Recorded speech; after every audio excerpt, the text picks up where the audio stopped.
말씀 제목 우리 함께 읽도록 하겠습니다. 시작. 채널을 바꾸라. 다시 한번 시작. 채널을 바꾸라. 자, 이 2달째 우리가 지금 ECQ라고 불리는 사회 격리 기간을 지금 갖고 있는데, 그러다 보니까 저 역시도 이제 못 보던 영화나 드라마를 접할 일이 좀 많아졌습니다. 그 전에는 뭐 그런 걸 잘 못 보다가 이 기간에 그런 것들 좀 많이 보게 됐는데, 얼마 전에 이 가족들과 함께 넷플릭스에서 인간 수업이라고 하는 그런 그 드라마 10부작 드라마가 있더라고요. 이 주인공들이 교복을 입고 있어가지고 청소년 드라마인 줄 알았더니 보니까 내용을 보니까 너무 잔인해요. 너무 잔인하고 또 자극적인 내용들이 너무 많아가지고 이게 청소년 관람 불가 등급이더라고요. 19세 이상만 볼 수 있는 그런 등급을 받았다고 합니다. 머리가 비상하고 아주 공부를 잘하는 그런 고등학교 2학년 학생이 주인공이에요. 이게 부모로부터 버림을 받아가지고 굉장히 가난하고 불우하게 학교를 그런 상황에서 학교를 다니고 있었습니다. 근데 머리가 굉장히 좋잖아요. 그래서 이제 대학을 가겠다는 게 이 친구 목표예요. 그런데 대학 갈 돈이 없으니까 이 친구가 어찌어찌 해가지고 그 메신저 웹을 통해서 성매매를 알선하는 넷플릭스의 엠번방, 요즘 엠번방 사건, 뭐 박사방 사건 그거 굉장히 유명하잖아요. 그 넷플릭스의 엠번방과 같은 그런 드라마다 이렇게 말할 수가 있겠습니다.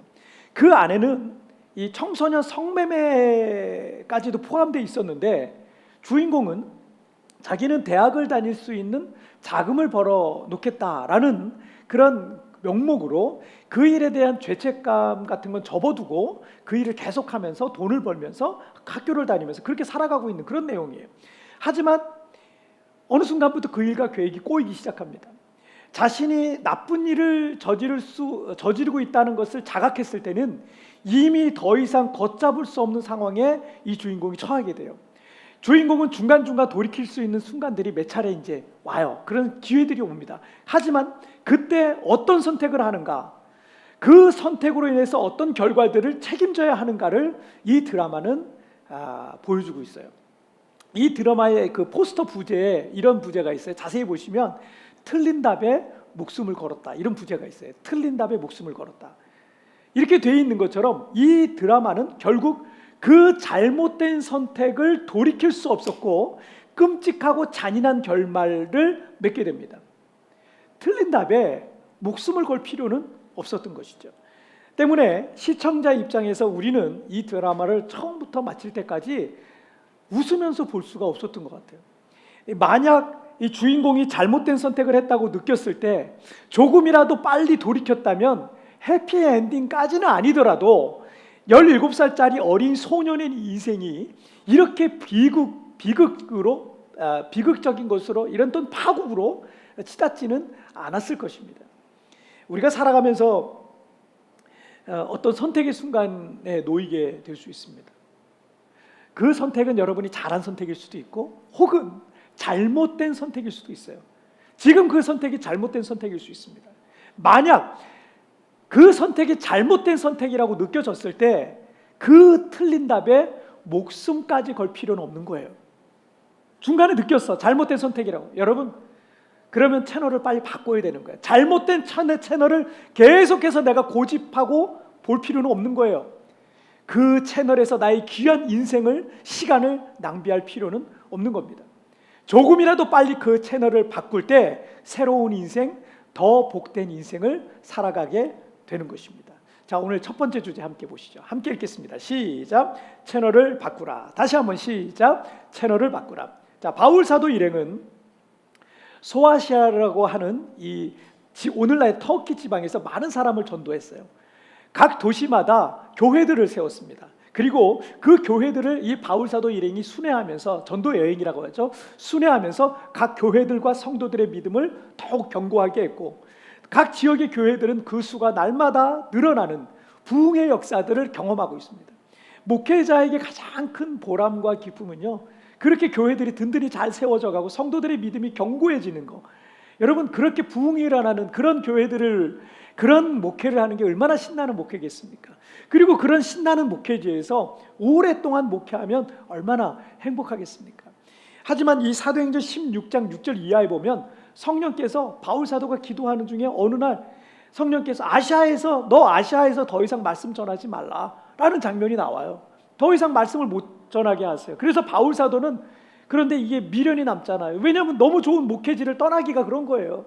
그래서 여전히 미련이 남아서 거기서 좀 가까운 또 좀 북쪽으로 소아시아의 북쪽으로 올라가려고 막 애를 써요. 그런데 그 역시도 예수의 영이 허락하지 않으셨다라고 말씀하고 있습니다. 그리고 9절에 보면 환상 중에 그리스의 그 마게도냐 있죠? 그 마게도냐 사람 하나가 서서 바울에게 손짓을 하는 거예요.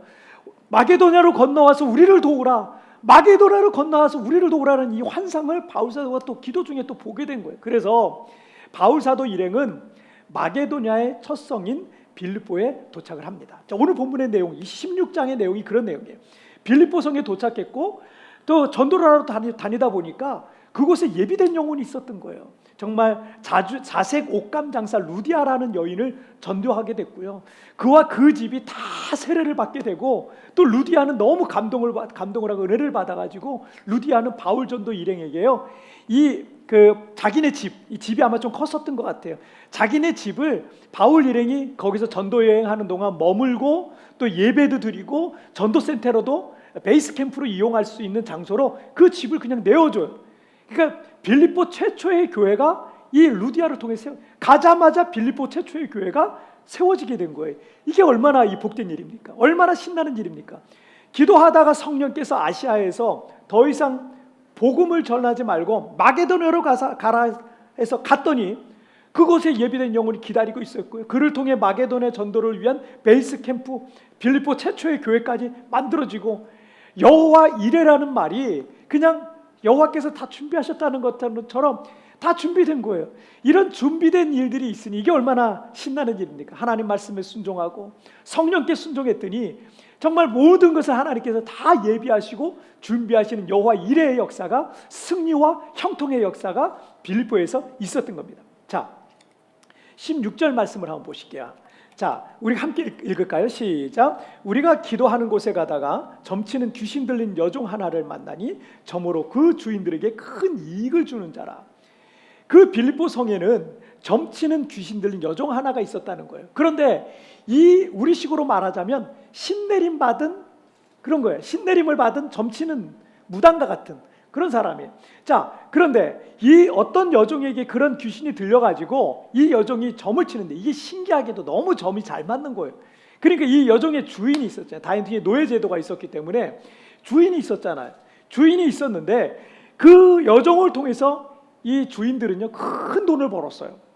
그 여종이 그냥 점쳐주고 돈 받고 복채를 받는 거죠. 돈 받고 그러니까 큰 돈을 벌었어요. 그런데 귀신은 영적인 존재라 바울과 실라를 알아보고서 그들을 따라다니면서 이 사람들은 지극히 높은 하나님의 종으로서 구원의 길을 너희에게 전하는 자라고 소리 지르면서 막 괴성을 지르면서 막 따라다니는 거예요. 아무리 그게 맞는 말이지만 이 귀신의 존재와 하나님은 섞일 수가 없는 거예요. 근데 귀신이 그렇게 얘기하면 하나님과 귀신이 같아지는 거예요. 그냥 같이 같아지는 거랑 이 어떤 바울이 전하는 복음에 이 귀신이 들어와 버리니까 이게 섞여 버리는, 바울이 전하는 복음이 변질될 수 있다라는 우려가 있었습니다. 그러니까 바울 사도가 그게 아무리 맞는 말이라도 그 귀신이 막 괴성을 지르면서 따라다니니까 이게 듣기가 싫은 거예요. 마음이 너무너무 답답했던 겁니다. 자, 그래서 17절 말씀 보세요. 자, 같이 한번 읽겠습니다. 시작. 이같이 여러 날을 하는지라 바울이 심히 괴로워하여 돌이켜 그 귀신에게 이르되 예수 그리스도의 이름으로 내가 내게 명하노니 그에게서 나오라 하니 귀신이 즉시 나오니라. 그래서 바울이 그 귀신 들린 여종을 향해서 예수 그리스도의 이름으로 내가 내게 명하노니 그에게서 나오라라고 선포하니까 귀신이 즉시 그 여종에서 나오게 된 겁니다. 귀신에 매여있던 한 여인의 인생이 살아난 거예요. 이게 그 여인 입장과 우리 입장에서 보면 이게 얼마나 감사한 일입니까? 한 사람의 인생이 바뀌었어요. 한 사람의 인생이 치료받았어요. 많은 사람들로부터 축하받아야 마땅한 일인 거예요. 자, 그런데 19절 말씀을 보실게요.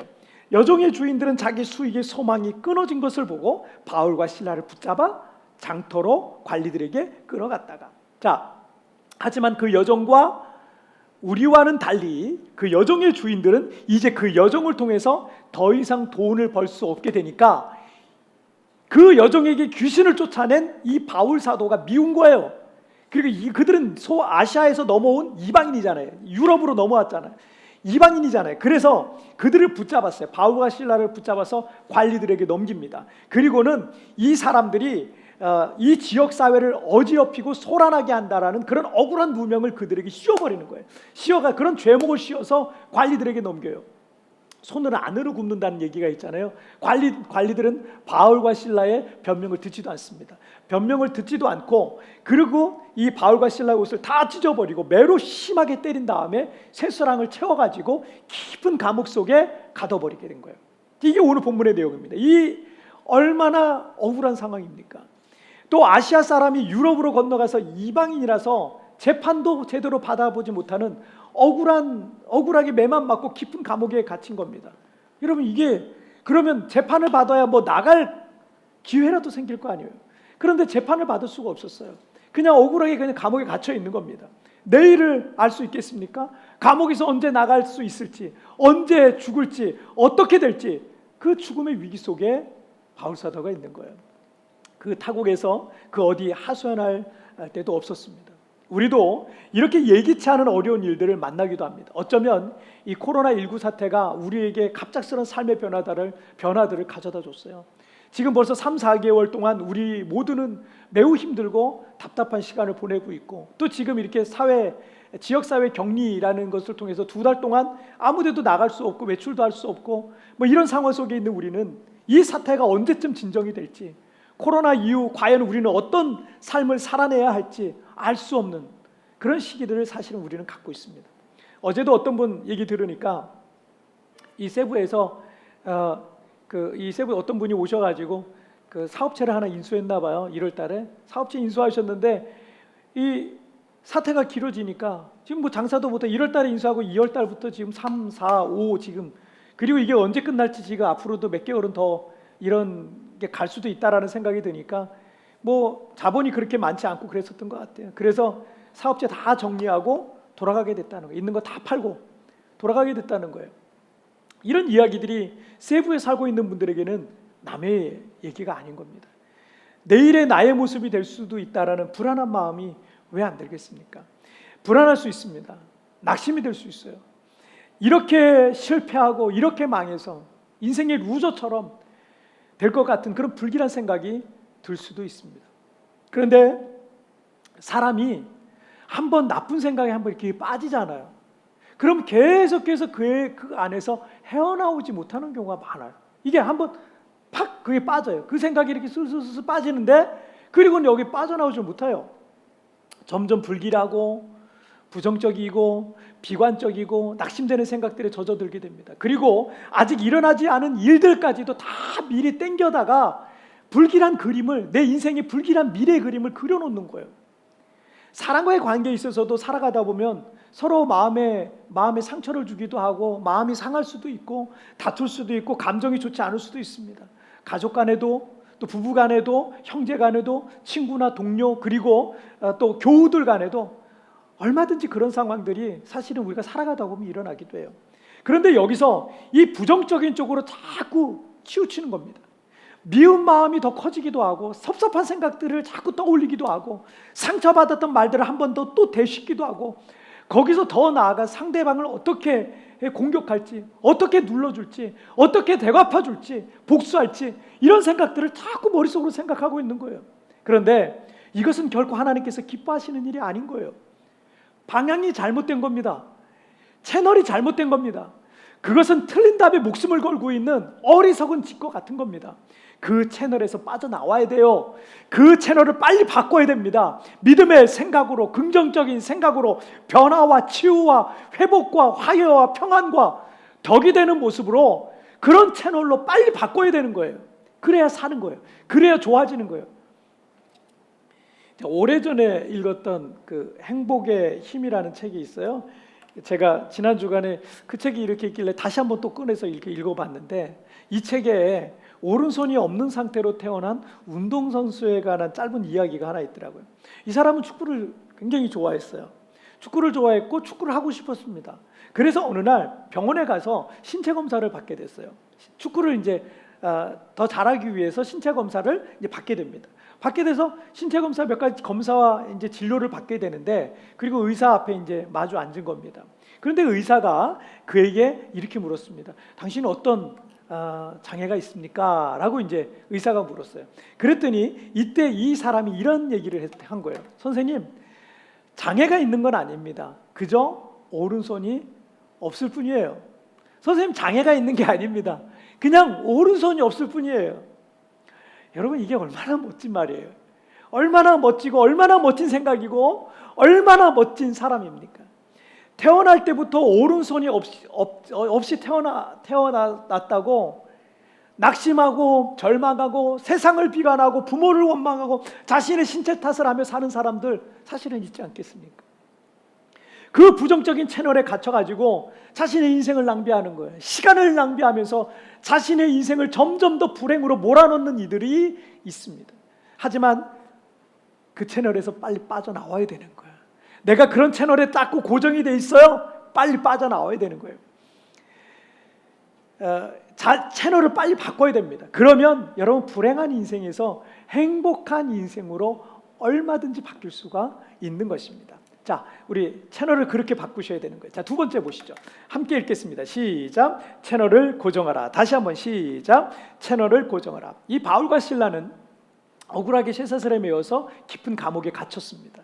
그 감옥은 작은 빛조차 들어오지 않고 곰팡이 냄새와 썩은 내가 진동하는 죽음의 그림자가 가득한 공간이었습니다.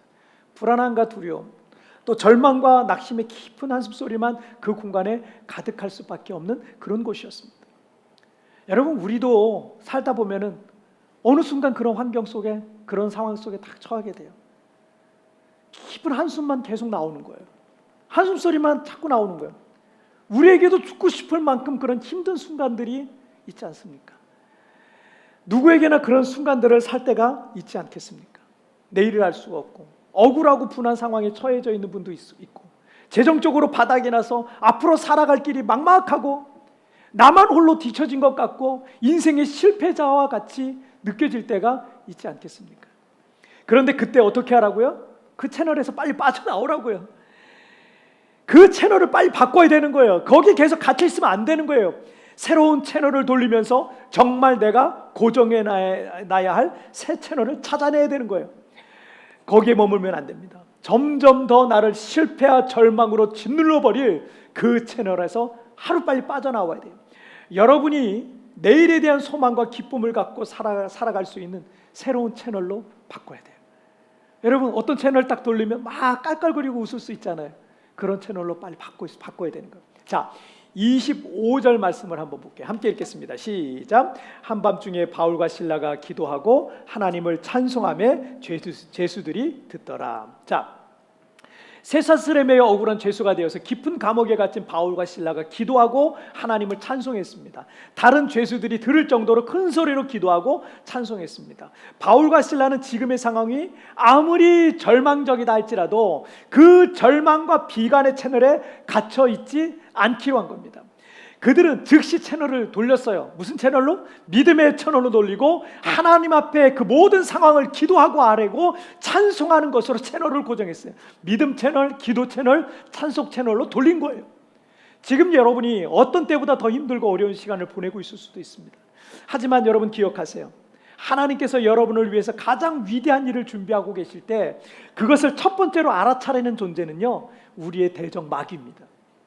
우리가 잘 되는 것, 우리가 하나님 앞에 복을 받는 것, 하나님의 축복 속에 있는 것, 형통의 주인공, 승진의 주인공, 역사의 주역이 되는 것은, 또 믿음의 간증자가 되는 것과 같은 것은 그것을 가장 시기하는 존재가 사탄입니다.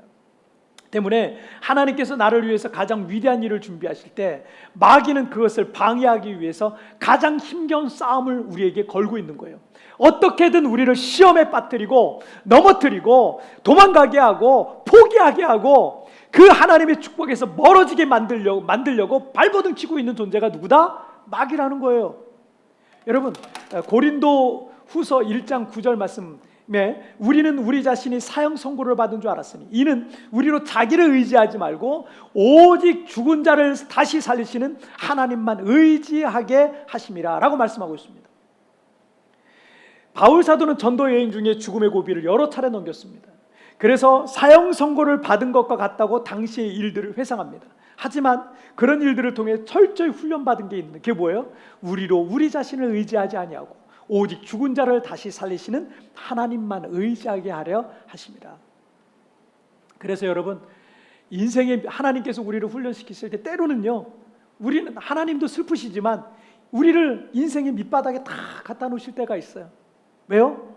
더 이상 우리 자신을 의지하지 아니하고 죽은 자를 다시 살리시는 하나님만 의지하게 하시려고 그러시는 거예요.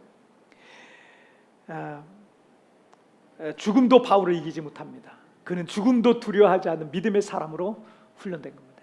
때문에 바울이 죽음의 깊은 감옥에 갇혀 있을 때에도 기도하고 찬송할 수 있었던 겁니다. 기도와 찬송이란 채널에 고정했어요. 여러분 힘드세요? 지금 기도와 찬송의 채널에 고정해 보세요. 그 어떤 때보다 많이 찬송하세요. 그 어떤 때보다 하나님의 말씀에 가까이 하세요. 그 어떤 때보다 하나님을 찬송하시고 기도하실 때 여러분 가운데 하나님이 행하시는 놀라운 일들을 경험하게 될 줄 믿습니다. 자, 26절 말씀 보실게요. 함께 읽겠습니다. 시작. 이에 갑자기 큰 지진이 나서 옥토가 움직이고 문이 곧 다 열리며 모든 사람의 매인 것이 다 벗어진지라. 아멘. 자, 바울과 실라가 찬송할 때 갑자기 큰 지진이 일어나서 옥토가 움직이고 저 감옥의 문이 다 열리고 모든 사람들의 묶여있던 것들이 다 풀려졌다라고 말씀하고 있죠. 여러분, 믿음의 채널, 찬송의 채널, 기도의 채널에 고정되어 있을 때 여러분 모든 묶인 것이 풀려지는 거예요. 바울과 실라의 죽음의 새 사실이 풀리고 감옥 문도 열릴 수가 있었던 것입니다. 앞부분에서 잠시 말씀드렸던 이 행복의 힘이란 책에 있는 또 다른 이야기 하나로 오늘 말씀을 맺도록 하려고 합니다. 미국 테네시주의 한 마을에 미혼모 가정이 있었어요. 지금은 그렇지 않지만 과거에는 특히 이 테네시주처럼 보수적인 그런 마을에서는요, 미혼모를 그렇게 좋게 보진 않았어요. 때문에 미혼모의 어린 아들까지 어려서부터 이 동네에서 따돌림을 받게 되었다고 합니다. 사람들은 자기 자녀가 그 아이와 놀지 않도록 주의를 주기도 했고요. 심술 맞은 사람들은 왜 저런 사람들이 우리 마을에 있어야 하지?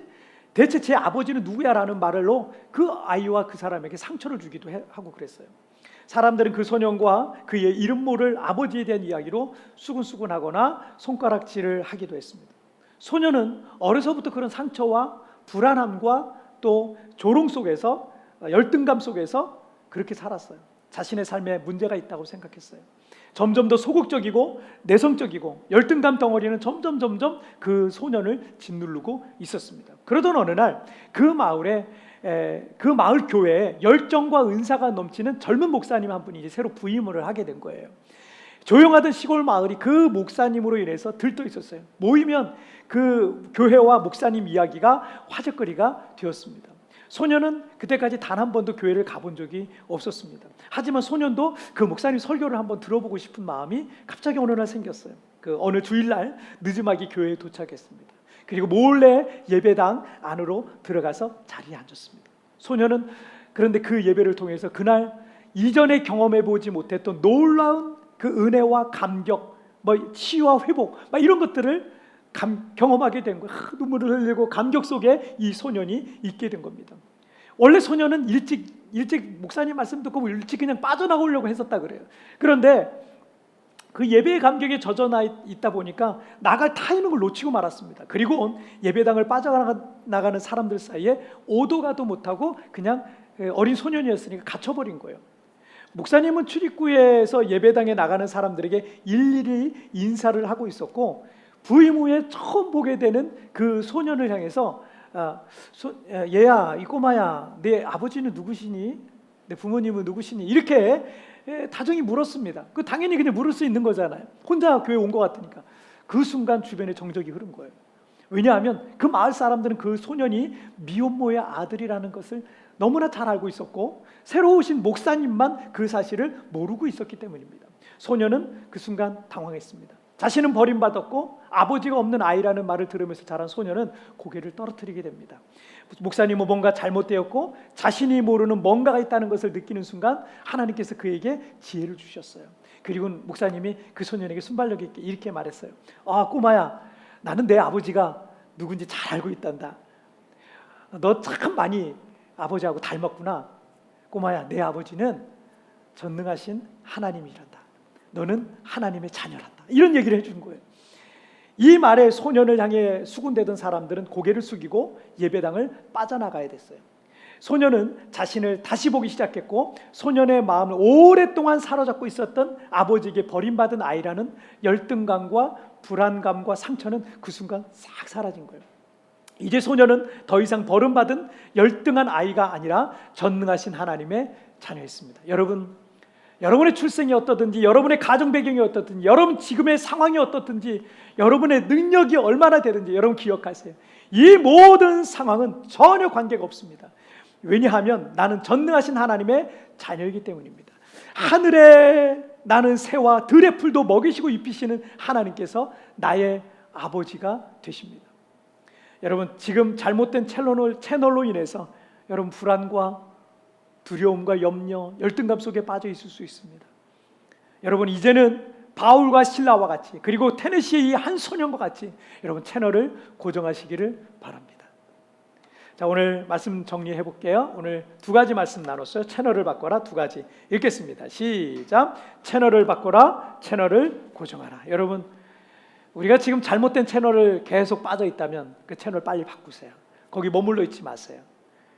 믿음의 채널, 찬송의 채널 거기에 고정하세요. 하나님께서 여러분의 삶 가운데 놀라운 일들을 이루시게 될 줄 믿습니다.